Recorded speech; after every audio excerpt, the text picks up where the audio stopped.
Kitab Kejadian bab 42 ayat 1-38.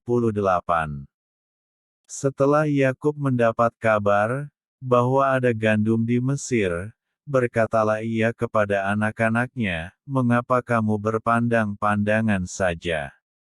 Lagi katanya, "Telah kudengar bahwa ada gandum di Mesir, pergilah ke sana dan belilah gandum di sana untuk kita, supaya kita tetap hidup dan jangan mati." Lalu pergilah 10 orang saudara Yusuf untuk membeli gandum di Mesir. Tetapi Yakub tidak membiarkan Benyamin, adik Yusuf, pergi bersama-sama dengan saudara-saudaranya, sebab pikirnya, jangan-jangan ia ditimpa kecelakaan nanti. Jadi di antara orang yang datang membeli gandum terdapatlah juga anak-anak Israel, sebab ada kelaparan di tanah Kanaan. Sementara itu Yusuf telah menjadi mangkubumi di negeri itu, dialah yang menjual gandum kepada seluruh rakyat negeri itu.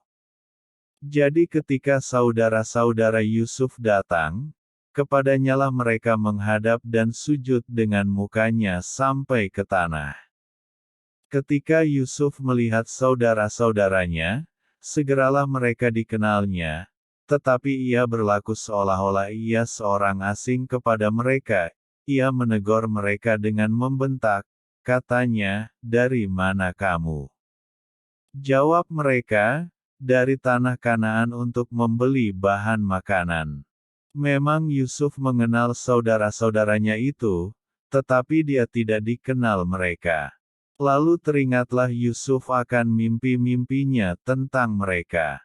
Berkatalah ia kepada mereka, "Kamu ini pengintai, kamu datang untuk melihat-lihat di mana negeri ini tidak dijaga." Tetapi jawab mereka, "Tidak tuanku. Hanyalah untuk membeli bahan makanan hamba-hambamu ini datang. Kami ini sekalian anak dari satu ayah, kami ini orang jujur, hamba-hambamu ini bukanlah pengintai." Tetapi ia berkata kepada mereka, "Tidak. Kamu datang untuk melihat-lihat di mana negeri ini tidak dijaga." Lalu jawab mereka, "Hamba-hambamu ini 12 orang, kami bersaudara, anak dari satu ayah di tanah Kanaan, tetapi yang bungsu sekarang ada pada ayah kami, dan seorang sudah tidak ada lagi." Lalu kata Yusuf kepada mereka, "Sudahlah. Seperti telah kukatakan kepadamu tadi, kamu ini pengintai. Dalam hal ini juga kamu harus diuji, demi hidup Firaun. Kamu tidak akan pergi dari sini, jika saudaramu yang bungsu itu tidak datang kemari. Suruhlah seorang daripadamu untuk menjemput adikmu itu, tetapi kamu ini harus tinggal terkurung di sini. Dengan demikian perkataanmu dapat diuji, apakah benar, dan jika tidak, demi hidup Firaun, sungguh-sungguhlah kamu ini pengintai." Dan dimasukkannya mereka bersama-sama ke dalam tahanan 3 hari lamanya. Pada hari yang ketiga berkatalah Yusuf kepada mereka, "Buatlah begini, maka kamu akan tetap hidup, aku takut akan Allah. Jika kamu orang jujur, biarkanlah dari kamu bersaudara tinggal seorang terkurung dalam rumah tahanan. Tetapi pergilah kamu, bawalah gandum untuk meredakan lapar seisi rumahmu. Tetapi saudaramu yang bungsu itu haruslah kamu bawa kepadaku, supaya perkataanmu itu ternyata benar dan kamu jangan mati." Demikianlah diperbuat mereka. Mereka berkata seorang kepada yang lain, "Betul-betullah kita menanggung akibat dosa kita terhadap adik kita itu, bukankah kita melihat bagaimana sesak hatinya, ketika ia memohon belas kasihan kepada kita, tetapi kita tidak mendengarkan permohonannya. Itulah sebabnya kesesakan ini menimpa kita." Lalu Ruben menjawab mereka, "Bukankah dahulu kukatakan kepadamu, janganlah kamu berbuat dosa terhadap anak itu. Tetapi kamu tidak mendengarkan perkataanku.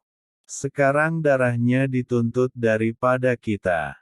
Tetapi mereka tidak tahu, bahwa Yusuf mengerti perkataan mereka, sebab mereka memakai seorang juru bahasa.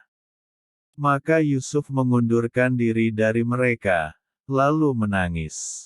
Kemudian ia kembali kepada mereka dan berkata-kata dengan mereka, ia mengambil Simeon dari antara mereka, lalu disuruh belenggu di depan mata mereka.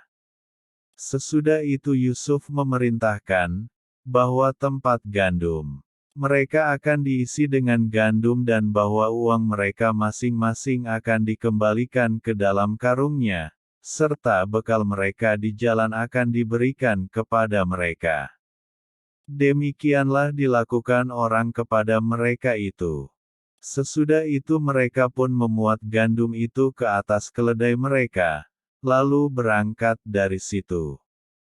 Ketika seorang membuka karungnya untuk memberi makan keledainya di tempat bermalam, dilihatnyalah uangnya ada di dalam mulut karungnya. Katanya kepada saudara-saudaranya, uangku dikembalikan, lihat, ada dalam karungku. Lalu hati mereka menjadi tawar dan mereka berpandang-pandangan dengan gemetar serta berkata, apakah juga yang diperbuat Allah terhadap kita? Ketika mereka sampai kepada Yakub, ayah mereka, di tanah Kanaan, mereka menceritakan segala sesuatu yang dialaminya. Katanya, orang itu, yakni yang menjadi tuan atas negeri itu, telah menegur kami dengan membentak dan memperlakukan kami sebagai pengintai negeri itu. Tetapi kata kami kepadanya, kami orang jujur, kami bukan pengintai. Kami 12 orang bersaudara, anak-anak ayah kami, seorang sudah tidak ada lagi, dan yang bungsu ada sekarang pada ayah kami, di tanah Kanaan.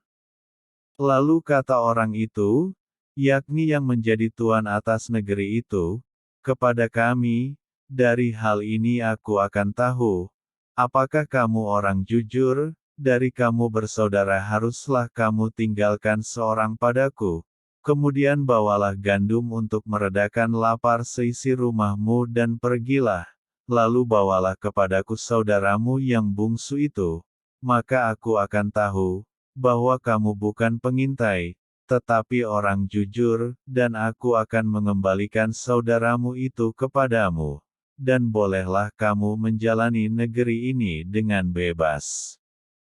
Ketika mereka mengosongkan karungnya, tampaklah ada pundi-pundi uang masing-masing dalam karungnya, dan ketika mereka beserta ayah mereka melihat pundi-pundi uang itu, ketakutanlah mereka. Dan Yakub, ayah mereka, berkata kepadanya, kamu membuat aku kehilangan anak-anakku, Yusuf tidak ada lagi, dan Simeon tidak ada lagi, sekarang Benyamin pun hendak kamu bawa juga. Aku inilah yang menanggung segala-galanya itu. Lalu berkatalah Ruben kepada ayahnya, kedua anakku laki-laki boleh engkau bunuh, jika ia tidak kubawa kepadamu, serahkanlah dia ke dalam tanganku, maka dia akan kubawa kembali kepadamu. Tetapi jawabnya, anakku itu tidak akan pergi ke sana bersama-sama dengan kamu, sebab kakaknya telah mati dan hanya dialah yang tinggal, jika dia ditimpa kecelakaan di jalan yang akan kamu tempuh, maka tentulah kamu akan menyebabkan aku yang ubanan ini turun ke dunia orang mati karena duka cita.